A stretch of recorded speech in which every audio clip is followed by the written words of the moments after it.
Guys, শুভ বিকেল। তোমরা সবাই কেমন আছো? আশা করি ভালো আছো। আমরাও অনেক ভালো আছি। পুতুর শরীরটা অল্প ভালো হয়েছে।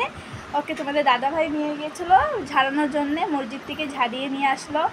আর এই গ্লুকোজটা এখন ওকে খাওয়াবো। এটা ওকে এখন খাওয়াবো।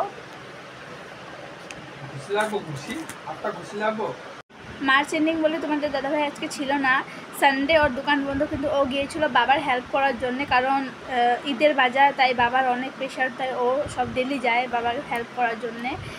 কাজ থেকেও যায়, যেদিন কাজ থেকে কাজ করার পরও বাবার এদিকে যায়, গিয়ে পরে রাতে দেরি করে ফিরে।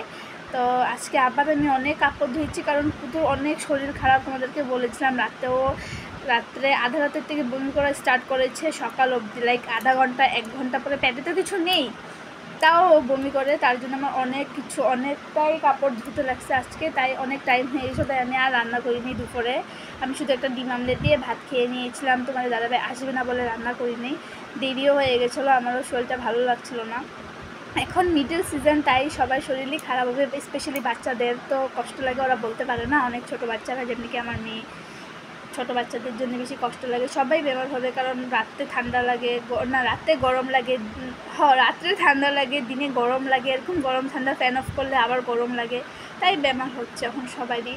তোর পটির থেকেও অনেক স্মেল বাড়িয়েছিল, তাই ওকে ঝাড়িয়ে নিয়ে আসলো আজকে। ভালো হয়েছে, ঝাড়াতেও হয় বাচ্চাদেরকে, ঝাড়িয়ে নিয়ে আসলো। এখন দেখো আমাকে খামচি মারছে। তোমাদের দাদাভাই চলে গিয়েছে, ও মাংস আনতে গিয়েছে, তাই আমাকে খামচাচ্ছে। দেখো এ রাম, ও কান্নে দিদিকে, এটাকে দেখো তো, বাহ, এটা পুতু, বিউটিফুল।